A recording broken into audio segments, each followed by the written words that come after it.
WLNS is here for you with 6 News at 5.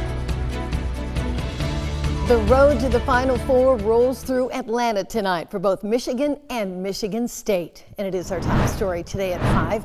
Thank you for joining us. I'm Sherry Jones. Fans are flocking to the Peach State to see their Spartans and Wolverines play in the Sweet 16 tonight. 6 Sports Director Ian Kress joins us now live outside State Farm Arena. And Ian, both teams are hoping to extend their stay in Atlanta, aren't they? Yeah, Sherry, that is the mindset heading into their Sweet 16 matchups tonight. Both programs are not content with just reaching this round of the tournament, and it really makes sense when you consider the resume of the head coaches and really the 4 head coaches that are here in Atlanta. Michigan State obviously led by Tom Izzo, who has guided Michigan State to 8 Final Fours in a national championship. Ole Miss is coached by Chris Beard, who led Texas Tech to a Final Four in 2019. And Auburn is led by Bruce Pearl, who also guided Auburn to a Final Four in 2019. And then you have Michigan's Dusty May, who led Florida Atlantic to a Final Four in 2023. So a lot of great resumes of experience that knows how to reach the ultimate stage of the NCAA tournament. And for Izzo and May, they know the ultimate goal. Once you win a national championship, winning a tournament game means nothing. I mean, to our fans, it doesn't mean much. But to me, it doesn't mean as much. It just doesn't turn me on. It doesn't do anything for me. So I have to figure out a way to try to win championships. We're not content just being one of 16, or we're not content competing for an Elite 8 that we still have. We feel like we can compete with anyone in the country. So why would we come here and just be complacent and content that we're here? Let's keep our head down, just focused on the work and see where it takes us. Now, the Michigan State and Ole Miss will tip off just after 7 o'clock on WLNS, and Michigan and Auburn will go head-to-head just after 9:30. Like I said, both games will be seen on WLNS tonight. It's currently 79 degrees outside in Atlanta, so here's to hoping both the Spartans and Wolverines are shooting just as hot as the weather in Atlanta. Live inside the State Farm Arena, I'm Ian Kress, 6 Sports. Absolutely. Thank you, Ian. And with both MSU and U of M playing tonight, it should be a big night for local bars and restaurants. So how are police getting ready for what could be a busy night? We'll have that part of the story for you coming up tonight on 6 News at 6. And be sure to stay with 6 News on air, online, and through our 6 News app as we continue to follow the Spartans and the Wolverines on their march to glory. President Trump was focused on America's northern allies today, sending key administration officials to Greenland, while also talking with Canada's new prime minister about tariffs. Erica Brown is here for you with the latest from Washington.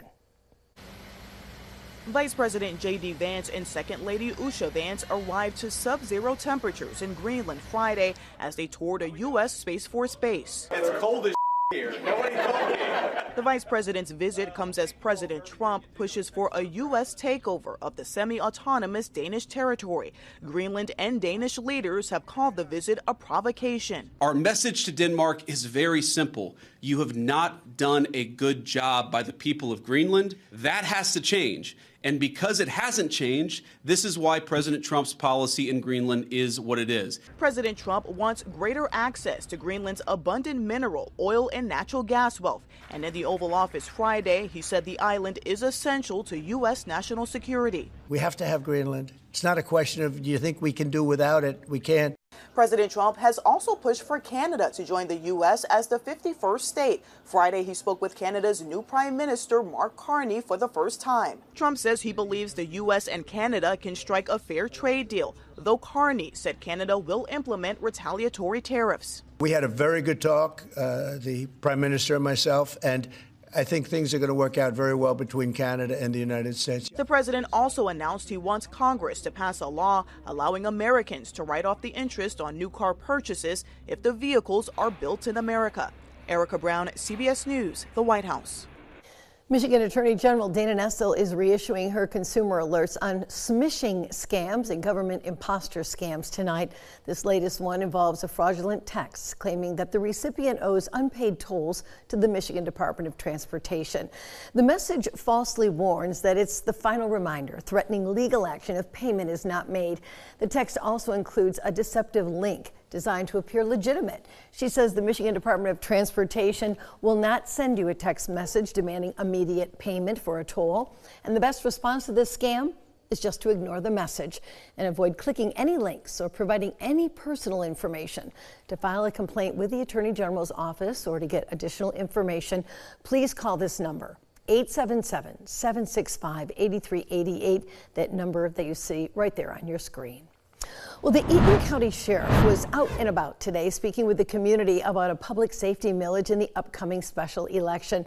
This is not the first time in 2025 that the county has tried to raise funds for public safety through a millage.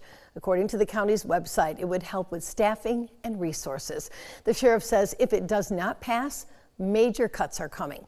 And as Rachel Ramsey learned today, public safety isn't the only area facing cuts. The Eaton County Public Safety millage has been a big topic among people who live there, with those against it saying they don't want more taxes and those who support it saying they don't want more crime. If we don't get this passed, then our road patrol will be gone. Worried about the future, Eaton County Sheriff Tom Reich says he's already down 16 deputies. I have one shift, which is 6 a.m. to 6 p.m. I've got 2 deputies and a sergeant on 2 day shifts. Currently, Delta Township contracts with the county to provide patrols. Sheriff Reich says if the millage fails, that contract may be eliminated. But if it passes, so I'll be able to bring back the 6 p.m. to 6 a.m. shift, fully staffed. That's what I'm looking at. The county says the proposed millage would cost taxpayers $12 a month on average and would raise around $10 million in the first year. And along with the sheriff's office, it would bring resources and staffing to the prosecutor's office and to animal control, which is another service the sheriff says could be cut without the millage. Animal control building is bad shape. It needs to be replaced. It's going to have a profound effect if the millage fails. Charlotte City Council member Jeffrey Christensen says he usually votes no to raising taxes, but he feels this millage is necessary because he says if it doesn't pass, it's a win-win for the criminals, but it is an absolute nightmare for our county. In fact, Christensen says he was at a budget meeting this morning for the county, and he says what he heard about finances was brutal. It is really going to have an effect on everyone in the county. You don't have road patrol, you don't have police out there, so what's going to happen? You're going to have people who commit crimes come to that area. Many people do not want to see their taxes increase, saying the cost of living right now is too high for the county to be asking for this. The special election takes place May 6th. Here for you in Eaton County, Rachel Ramsey, 6 News. From Storm Tracker 6, this is Weather First, sponsored by Auto Owners Insurance. Simple human sense. Wild weather this weekend with very warm temperatures, heavy rainfall, and the prospects for some severe weather. We'll start first talking about the rainfall, though, because this could be a situation where you get some localized flooding. An inch or more of rain is possible over the next 5 days, which is a lot, but it's spread out over 5 days. The individual days, Saturday, scattered showers and storms. But like I said yesterday, I don't think it's going to be an all-day rain. Sunday, to me, now looks more like some morning rain, a break, and then maybe some severe weather in the evening. Just a slight chance of a snow shower very early Monday, and then more rain returns to the area by next Wednesday. Severe weather outlook, no threat for today. We've already had storms. They were non-severe, so a level 0 risk. Level 0 risk for Saturday. Not too worried about that either. But as we move into Sunday, it does look like we're going to get warm enough that some of the storms could be strong to severe in the evening hours. Level 2 risk. Threats for us will be damaging winds, some heavy rainfall, certainly a big threat, maybe some hail, and then isolated tornadoes. Now that's going to be more of a threat the further south you go into that level 3 risk. But here in mid-Michigan, winds do look pretty conducive for these storms to spin, so we'll be watching things very closely Sunday afternoon and evening.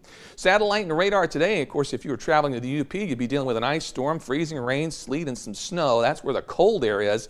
It's north of the stationary front, and we're on the warm side of that and going to remain there through the weekend. As we move into Saturday morning, again, there's not a whole lot happening, but this front may serve to focus for a few showers and storms to develop during the day, but you'll still squeeze in some outdoor time. Here we go into Sunday. Now we get this first round of rain that's out there early Sunday morning. Main area of low pressure starts to get a little bit closer by Sunday afternoon and evening. Thunderstorms develop near that front and that area of low pressure. So between 6 o'clock and around 11 o'clock, there goes our line of showers and thunderstorms, and that's what could be severe. So it's out of here pretty quickly as things improve late during the evening and overnight hours on Sunday.